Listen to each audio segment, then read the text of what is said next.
안녕하세요. 6시 내 다육입니다. 네, 날씨가 좋으니까 다육이들 이제는 뭐 어떻게 내버려 둬도 어떻게 관리를 해도 예쁘게 이제 볼 수 있는 계절이에요. 물 주기도 어렵지 않은 계절입니다. 네, 근데 이제 물 주기는 이렇게 노숙하는 아이들은 뭐 비 맞고 비가 너무 오랫동안 안 오면 그때 뭐 물 한 번 주고 또 정기적으로 열흘에 한 번 정도 이제 물을 충분하게 주면 어떤 다육이들도 이제 물 충분하게 흡수하면서 뭐 무조건 예뻐지는 또 계절인데요. 가을에 물주기는 그래서 어렵지는 않지만 이것만큼은 여러분들이 꼭 알고 또 물주기를 해주시면 좋을 것 같아서 오늘 이야기를 좀 나눠보도록 하겠습니다. 제가 이거 분갈이 한 거 보여드렸어요. 요거는 이제 멜로망스이고요. 요거는 이제 뱃사미 문초라는 다육이입니다. 이제 분갈이 한 지 얼마 안 됐고요. 한 5일 정도 됐나? 이제 며칠 있다가 요 아이들은 제가 이제 물을 줄 텐데 물 주기는 이 분갈이 한 아이들은요. 첫 번째 물 주기 혹은 이제 처음에서 한 세 번째 정도 물을 줄 때에는요, 저명관수로 첫물 주기를 해주시는 게 굉장히 좋습니다. 그 이유가 뭐냐면, 지금 여기에는요, 그 흙을 가득가득 잘 채워 넣었지만, 이제 물을 주면서 이 안에 마사하고 난석하고 상토하고 막 이런 아이들이 섞여는 있지만, 이게 그 사이사이 아주 미세하게 공기층들이 남아있거든요. 근데 이제 물을 이제 이 위에서 상면에서 물을 주다 보면, 처음에 물이 내려가는 그 길이 생겨요. 그러니까 화분 안에 물길이 생깁니다. 여러분들도 이렇게 뭐 밭이나 산이나 이렇게 좀 다녀보면 꼭 물이 흐르는 대로만 흐르는 곳들이 있잖아요. 거기가 이제 조금 낮아질 수도 있겠지만 처음에 이제 물줄기가 그렇게 형성이 된 곳들은 다음에도 그 물줄기를 따라서 물이 흘러내려가기 때문에 처음에 이 물줄기가 생기는 게 다육이들 물주기 할 때는 그렇게 바람직하지는 않거든요. 이게 이제 군생이면 조금 나을 수도 있겠는데 특히나 합식을 했던 다육이들이랄지 조금 얼굴이 외두가 아니라 이 좀 여러 가지 얼굴이 보세요. 이렇게 멜로망스도 지금 얼굴 두수가 굉장히 많은 거잖아요.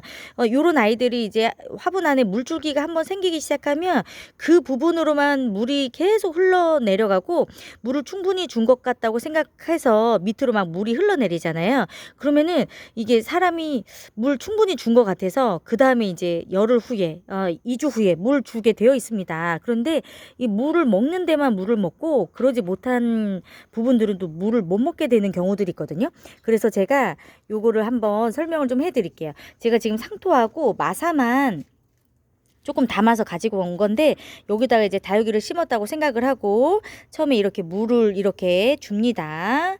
물을 이렇게 물을 이렇게 주다 보면 처음에는 지금 여기 이제 상토가 가득 들어 있어서 지금 처음에는 골고루 물이 이제 좀 들어가는 것처럼 보이지만 이게 이제 다육이를 좀 심어 놓고 처음에 이제 물을 처음 주었을 때 이게 화분 안에서 골고루 들어가야 되는데 어느 한쪽으로 이렇게 물이 들어가게 되는 경우가 생기잖아요. 그러면 이렇게 됩니다. 이렇게. 예.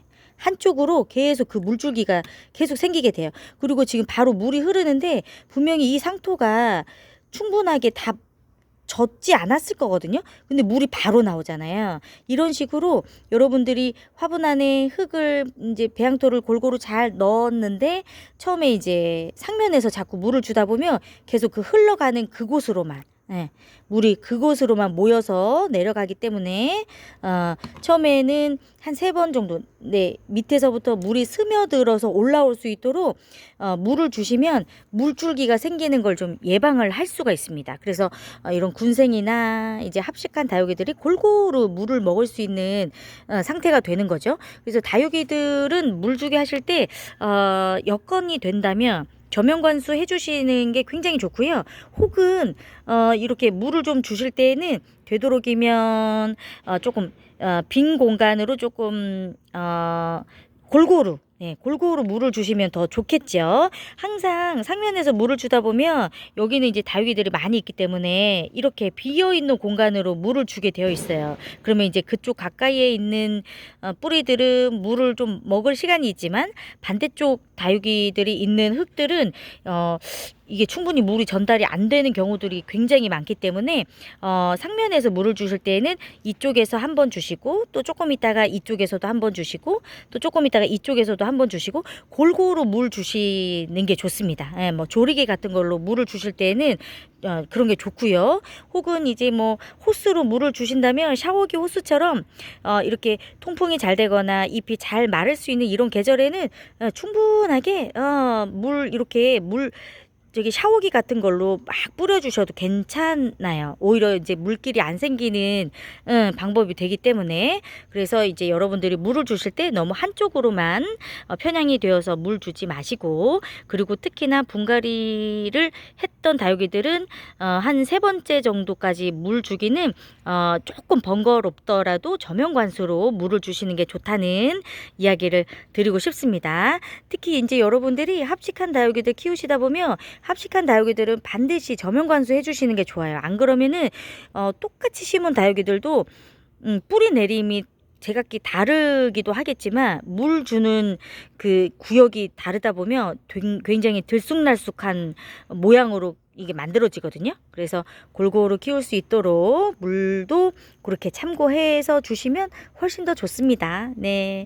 하지만 뭐 여러분들 여건에 맞춰서 여건에 맞춰서 네 챙겨주시는 거 뭐 당연히 좋겠죠. 네, 오늘도 도움이 되셨으면 좋을 것 같고요. 나들이 하기 참 좋은 계절입니다. 예, 저도 오늘 낮에 놀다 왔어요. 그리고 오후에 이렇게 다육이 보고 있습니다. 네, 오늘도 함께 해주셔서 감사하고요. 또 다육이와 함께 많이 많이 또 힘내시고 힐링하셨으면 좋겠습니다. 오늘은 여기서 인사드릴게요. 좋아요 한 번씩 눌러주세요.